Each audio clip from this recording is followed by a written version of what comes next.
दशरथ नंदन भगवान राम दशरथ के पुत्र थे। इन्हीं आरएसएस के इशारे पर संजय निषाद ने कहा कि नहीं, भगवान राम दशरथ के नहीं बल्कि अवैध थे, वो श्रृंग ऋषि के औलाद थे।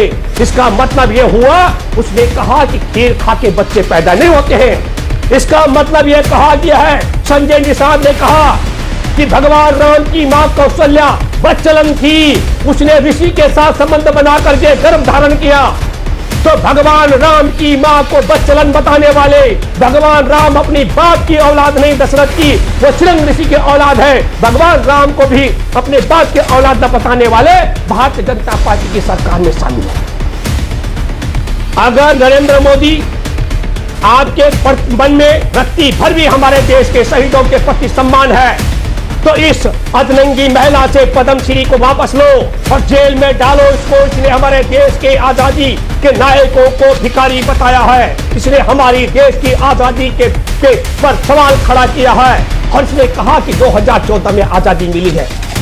इसके पद्मश्री वापस लेना होगा। और देशवासियों, यदि ये नरेंद्र मोदी की सरकार इस महिला से, अधनंगी महिला से पद्मश्री वापस नहीं लेती है, जिनके बाप की धरोहर नहीं है पद्म।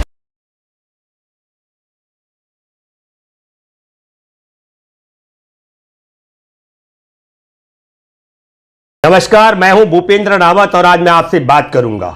हमारा देश एक ऐसे दौर में प्रवेश कर चुका है जहां भगवान राम को दशरथ की संतान की बजाय श्रृंग ऋषि की संतान बताया जाने लगा है। मतलब मैं सीधे शब्दों में कहूं कि भारतीय जनता पार्टी यह कहने जा रही है कि भगवान राम अपने पिता की नहीं बल्कि एक ऋषि की नाजायज संतान है। और जहां हमारे देश की आजादी की जंग जो 90 वर्ष तक चली है, पूरी 1857 से लेकर 1947 तक 90 वर्ष की आजादी की जंग में शहादत देने वाले, अपने जीवन में वर्षों वर्ष जेल में व्यतीत कराने वाले और हमारे देश के चंद्रशेखर आजाद, नेताजी सुभाष चंद्र बोस, पंडित जवाहरलाल नेहरू, महात्मा गांधी, सरदार पटेल, शहीद आजम भगत सिंह, अशफाक उल्लाह खां से लेकर के और मैं कहूंगा झांसी की रानी तक का इतिहास उसे भिखारियों का बताया जा रहा है, कहा जा रहा है कि भीख में मिला है। और मैं ये बात आपको कहना चाहता हूं, बोलना नहीं चाहिए पर मैं शब्द कह रहा हूं कि एक अधनंगी महिला, जिस अधनंगी महिला को पद्मश्री से नवाजा गया और वो पद्मश्री से नवाजे जाने के बाद में यह ऐलान करती है कि भारत की आजादी 1947 में भीख में मिली थी, असली आजादी 2014 में मिली है। पहले मैं आप देशवासियों आपसे अपील करता हूं, फिर सरकार से बात करूंगा। आप अपने हृदय पर हाथ रख के कहिए, क्या सच में हमारे देश में शहीद आजम भगत सिंह, अशफाक उल्लाह खां से लेकर के नेताजी सुभाष चंद्र बोस, चंद्रशेखर आजाद, पंडित जवाहरलाल नेहरू, महात्मा गांधी, सरदार पटेल और रानी झांसी की रानी लक्ष्मीबाई से लेकर तमाम बड़े योद्धा और वीरांगनाएं, क्या सच में अंग्रेजों के साथ भीख मांग करके देश की आजादी को? और यह सवाल इतना ही नहीं है, हमारे देश में खेती, किसानी, मजदूर, आदिवासी, दलित, मछुआरे और तमाम के जो परिवार थे उठ खड़े हुए थे आजादी के जंग में। लाखों लाख शहादत हुई है। 90 साल तक देश की आजादी की जंग लड़ी गई और 90 साल की आजादी की जंग के बाद 1947 में देश को आजादी मिलती है। तो पहले देखिए आप, पहले एक दस्तूर चलाया गया इन्हीं के आरएसएस भाजपा की तरफ से। 3 महत्वपूर्ण बातें मैं आपको बताना चाहता हूं। हमारे देश की आजादी की जंग में, आजादी की लड़ाई में उसके, मैं कहता हूं उसका हिस्सा रहने पर सावरकर, दामोदर सावरकर जेल जरूर गया था, लेकिन जेल में जाकर के माफी मांगने के बाद जब बाहर आए, भारत की देश की आजादी की जंग में 90 साल का एकमात्र शख्स है अंग्रेजों की मुखबिरी और देश के विभाजन कराने वाला सावरकर, जो 60 रुपए मासिक पेंशन पाता था। जब तक देश के अंदर आजादी की जंग में शामिल नायक रहे, याद कर लीजिए, अपने अपने गांव में, अपने अपने कस्बों में, जब तक देश में फ्रीडम फाइटर जिंदा थे तब तक कहीं भी सावरकर के नाम का जिक्र नहीं किया गया। और जब पूरे देश के अंदर, हमारे देश के अंदर तमाम जो आजाद हिंद फौज से लेकर के देश के अंदर अलग अलग और कांग्रेस में और तमाम संगठनों में देश की आजादी की जंग में शरीक रहे लोग, जब उनके जान, मतलब उनका समय पूरा हो गया, अब देश की आजादी के बाद उसके बाद सावरकर का चर्चा शुरू हो गया।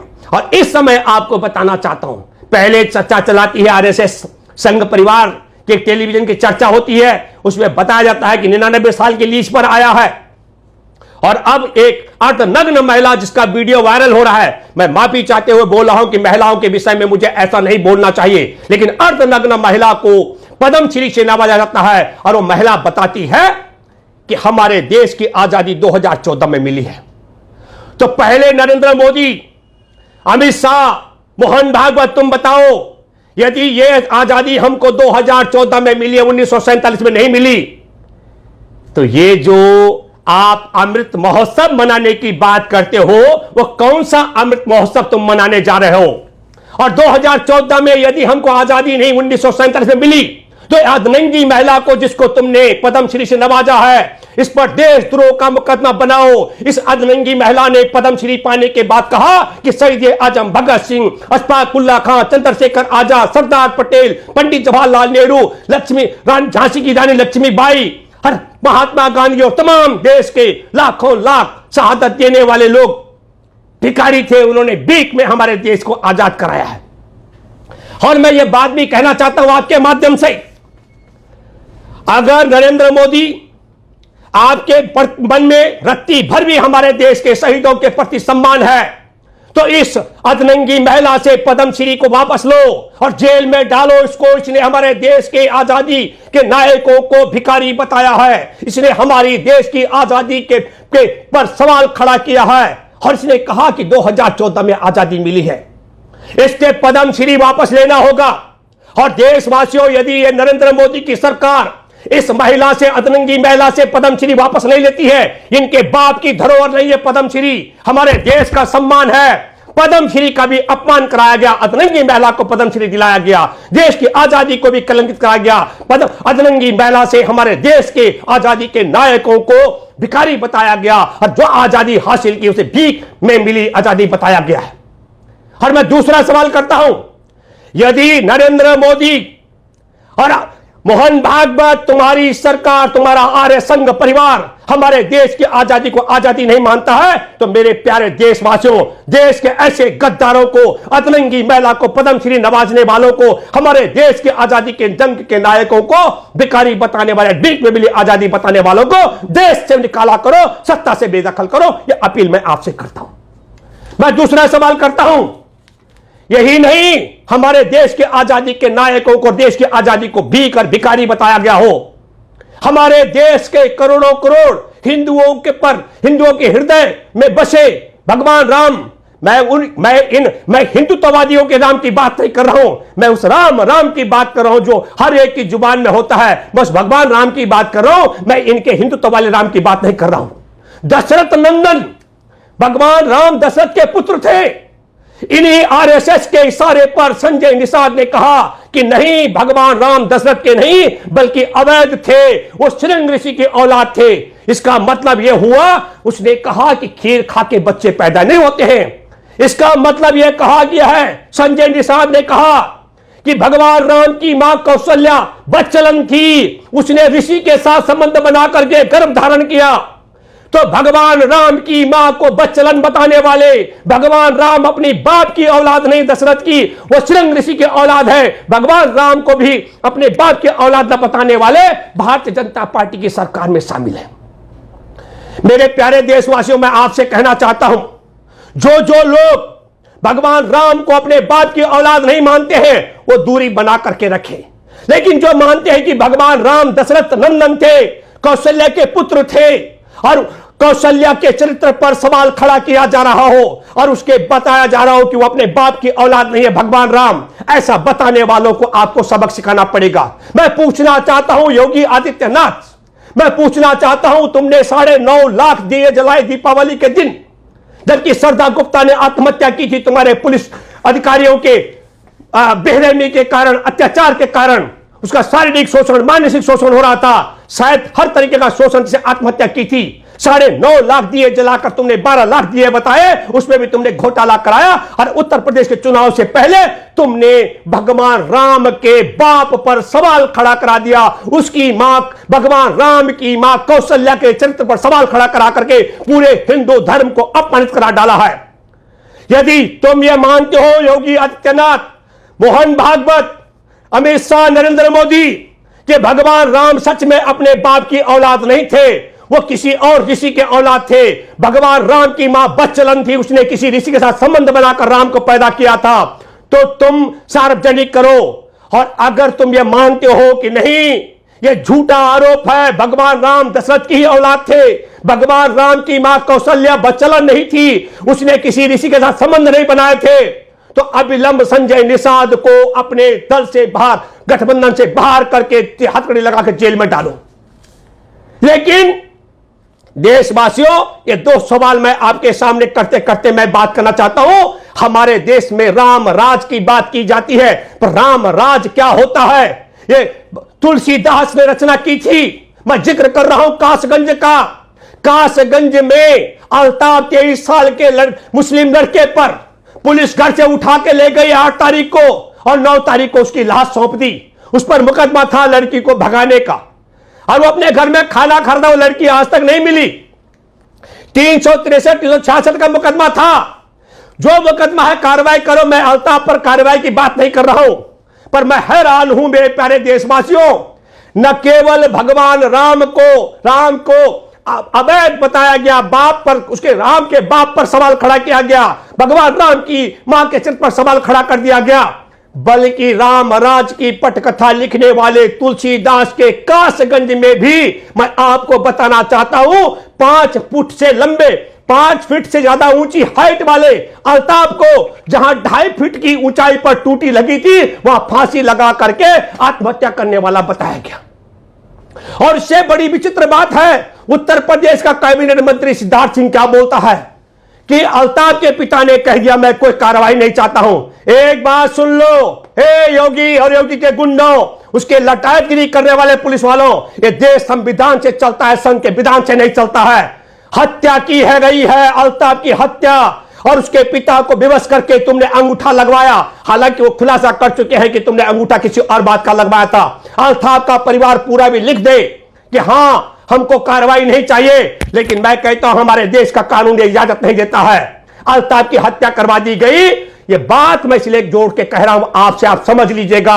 अभी आपके सामने पहले अरुण वाल्मीकि की हत्या कर दी गई, उससे पहले मनीष गुप्ता की हत्या कर दी गई, लेकिन अल्ताफ की हत्या का अलग कारण है। 2 संदेश देने थे।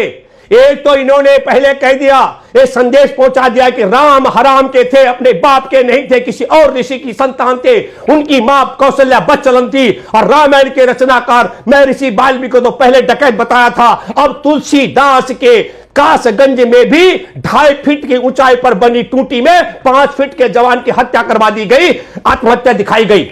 मैं भूपेंद्र रावत चैलेंज करता हूं, उस 2.5 फीट की ऊंचाई वाली टूटी पर सिद्धार्थ सिंह तुम्हारे कुनबे का कोई भी आदमी बैठ के आत्महत्या कर दे, मैं भूपेंद्र रावत भीख मांग करके 10 लाख रुपए नहीं 11 लाख का मुआवजा दिलाऊंगा। तुमने 10 लाख का मुआवजा दिया अरुण वाल्मीकि को, 40 लाख का मुआवजा देता हूं मनीष गुप्ता को। जातियों के हिसाब से भी पहले हत्या करते हो, और हत्या करने के बाद मुआवजे की भी राशि तय करते हो। मैं इसलिए मेरे प्यारे देशवासियों आपसे कहना चाहता हूं, अचानक ये कैसे हो सकता है कि भारत की आजादी के अमृत महोत्सव मना रही वो भारत की सरकार अधनंगी महिला को पद्मश्री से नवाजा जाए, और वह देश की आजादी को भीख में मिली आजादी बता दे, और देश की आजादी के लिए शहादत देने वाले, जेलों में व्यतीत रहने वाले महापुरुषों को भिखारी बता दे, और हमारे देश की उस अधनंगी महिला को पद्मश्री से नवाजने के बाद कानों पर जूं न रेंगती हो। और हमारे देश में जिस जगह तुलसीदास का कर्मस्थली में अल्ताफ की हत्या की जाती हो, 2.5 फीट की ऊंची टूटी बताकर आत्महत्या की, और सरकार मौन लगाती हो, सिद्धार्थ सिंह उसका पक्ष लेते हो। और मैं तीसरी बात कहना चाहता हूं, हमारे देश में भगवान राम जिस करोड़ों करोड़ के हृदय में बसे हुए भगवान राम को अवैध संतान बताया जाता हो किसी ऋषि की, श्रृंग ऋषि की, वह अपने बाप दशरथ के औलाद नहीं है, और उनकी मां कौशल्या का चरित्र पर सवाल उठाया जाता हो। यह सवाल मैं आप लोगों से करना चाहता हूं। मैंने पहले भी कहा था कि केदारनाथ में जूते पहन करके घुसने वाला अधर्मी, हमारे देश की सीमा पर कब्जा करवा करके चीन का उस पर कान न लगाने वाला देश का गद्दार, और हमारे देश में को स्मगलिंग का अड्डा बनाने वाला देश का गद्दार। और मैं फिर कहना चाहता हूं, अभी 24,000 करोड़ रुपए की हेरोइन पकड़ी गई है गुजरात में, तो देश को स्मगलिंग का अड्डा बनाने वाले, देश में नफरत फैलाने वाले, देश में मुसलमान दलितों की मॉब लिंचिंग कराने वाले, देश के किसानों को सड़क पर उतारने वाले। और मैं कहना चाहता हूं 2018 से एसएससी के रिटर्न टेस्ट भी लिखित और भौतिक टेस्ट क्लियर कर चुके किसानों के बच्चे 54,000 से ज्यादा, 1,10,000 वैकेंसी है मोदी।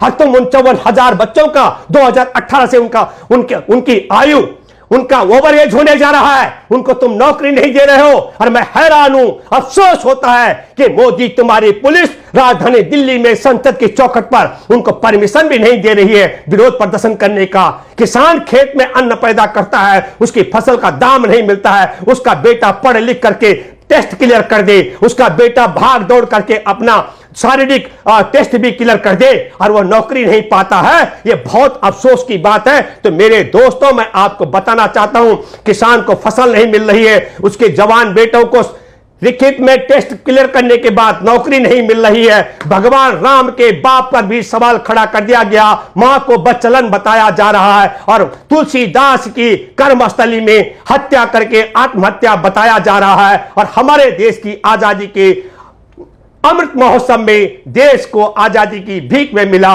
और देश की आजादी के नायकों को भिखारी बताया जा रहा है। मैं आप सब लोगों से अपील करता हूं, जो भगवान राम को अवैध मानते हो दूरी बनाकर रखना, जो किसान और उनके बच्चों के इंसाफ के खिलाफ हो दूरी बना करके रखना, जो देश की आजादी के नायकों के खिलाफ हो सम्मान के वो दूरी बना के रखना। लेकिन जिनके मन में देश की आजादी के नायकों का सम्मान हो, जो भगवान राम का सम्मान करते हो और किसान और जवान के भविष्य की बात करते हो, उन सबों से मैं अपील करता हूं, दूर दूर तक हमारी इस बात को, इस आवाज को एक एक घर तक पहुंचा दो। जब तक नरेंद्र मोदी और मोहन भागवत हमारे भगवान राम को अवैध संतान बताने के लिए माफी न मांगे, जब तक ये अधनंगी औरत को दिया गया पद्मश्री वापस लेकर के उसे जेल में न डलवाएं, और जब तक हमारे किसानों के खिलाफ बने 3 काले कर्म वापस न हो जाए, और जब तक 54,000 जो ओवरहेड हो चुके हैं उन युवाओं को रोजगार न मिल जाए, तब तक आप पूरे भारत के लोगों को एकजुट होना पड़ेगा। धन्यवाद। जय हिंद, जय जवान, जय किसान।